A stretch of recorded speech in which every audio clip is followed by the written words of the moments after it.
Mwaramutse mwiriwe amahoro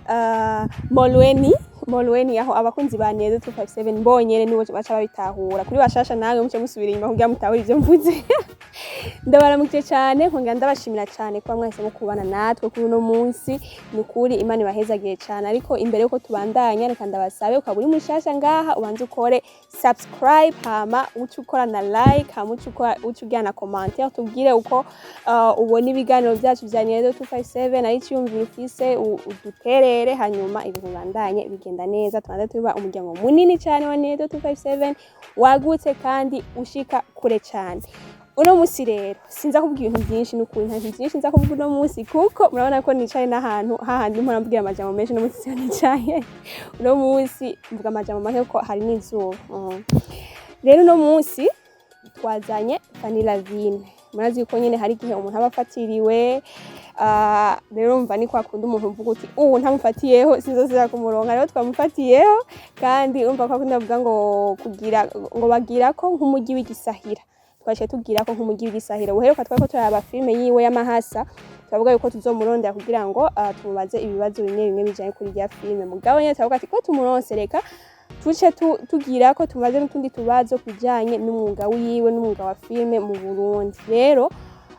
ubana nanje gushika ikiganiro giheze, please umara ikiganiro kandi tugira na commentaire tubwire uko bibonye n'ukuntu wifuza uko ubukurika twabikora, usangize n'abagenzi bawe kugira ngo twandaye tugwira kandi tuba umuryango munini. Ngoma ndabisubira ngo tuba umuryango munini wagute kuko muramaze kubona yuko nyene y'abantu basi umuryango munini baba baryoshe, ni ibintu biba biryoshe. Rero uvana Nedo 257 twandanye nico tuba umuryango munini bya bitese. Rero merci beaucoup kubabanye nanje, reka dukurikirane Vanilla Vine nibaza twagiye turamubaza n'inyishu aduha. Nibs, merci beaucoup.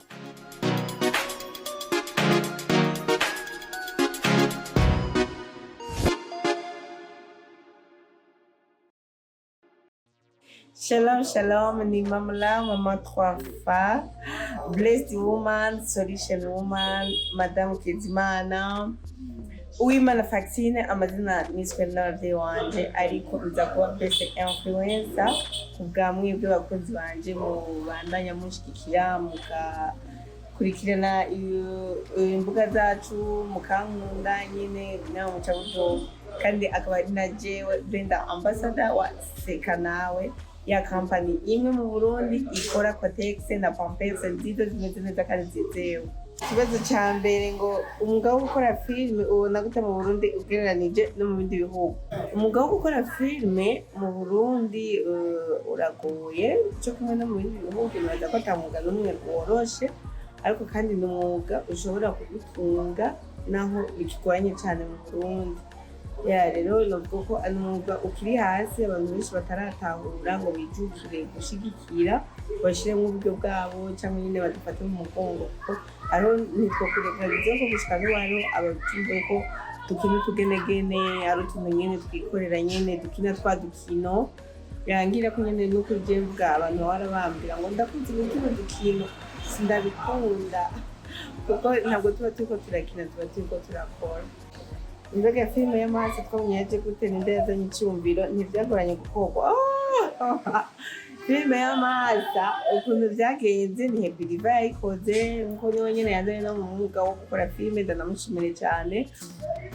Twari kwicaye ahantu nyene turiko turabiganira twumva twokora ikintu gishasha, ndamubwira ati ubona gute uwo bishobora, naca ndibuka uwo munsi yacavuga ati ngo rindira kwanza niyumvire gatoya,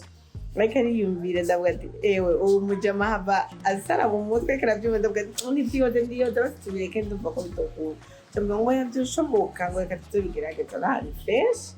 ituca turakora.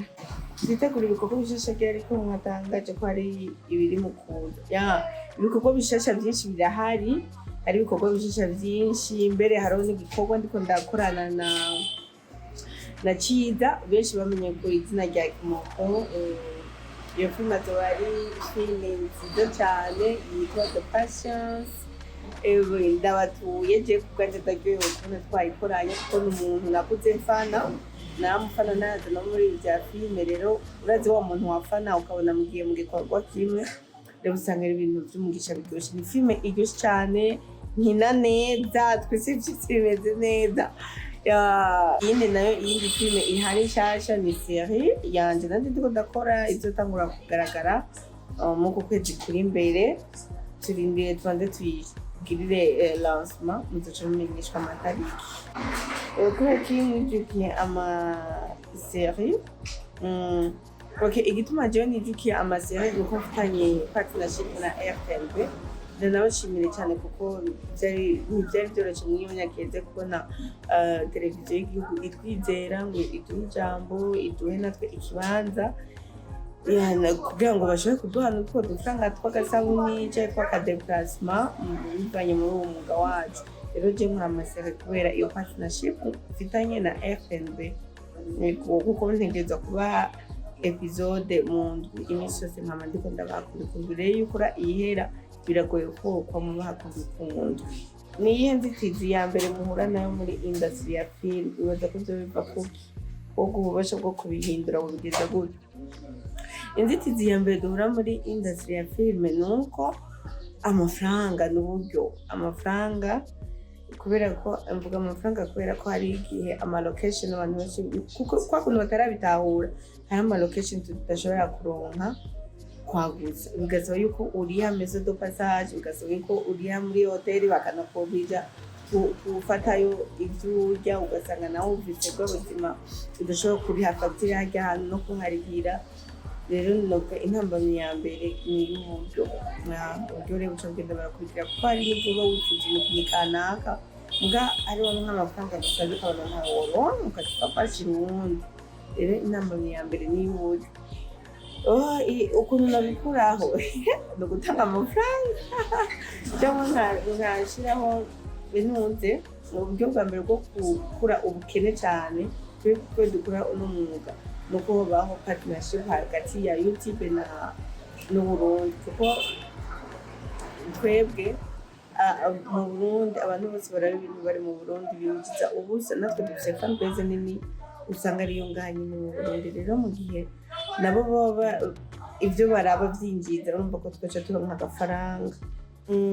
ni igihe kintu cya mbere ukunda gusumba ikindi iyo ukora kina film iyo ndiko ndakina film ikintu cya mbere nkunda gusumba ibindi ni igihe ndiko nkinana n'umuntu nyine nawe abiviva neza abikora neza apana nyine igenda umenga sinzi nyine icyo kintu ndagikunda cyane kubera ko nanjye aranyinjiza muri mudu nkasanga ndiko ndatanga message uko nashaka kuyitanga nakahe kabanga wokwibira canke akagohe buvunira abantu bifuza gutangwa acting nk'akazi ka misi yose akabanga cyangwa akagohe nabavunira ni uko mu kuja muri filime ntibaze biteze yuko baca bahita baronka amafaranga ngo ni hahandi nk'uko umenga ugiye mu isoko kudandaza ikintu kitahana amafaranga oya ahubwo wiyumvire ko ari nka wa muntu agenda gutera igiti hama inyuma y'igihe kanaka akazokunguka ico giti niyagica akagenda akagikuramwo imbaho akagira kubera ko amafaranga ya filime sayaza ubwo nyene yihuse hariho n'abapfa batayarose ico nozaha abarundi n'abakunzi banje n'abari ku isi yose batahura ururimi mvugamwo n'abatabitahura kuko natwe n'abahindi n'abaki turabumviriza kandi batatahura nuko mugira subscribe kuri YouTube channel zacu z'abarundi bakadukurikirana bakadushyigikira ariko kandi bakaduha nyine n'imitahe bakadushyiramo imitahe kubera ko ntiduhombesha filime iradanduka mu buryo butandukanye iyi YouTube channel yitwa Niyerido 257 mugire subscribe tuba umuryango munini wagutse.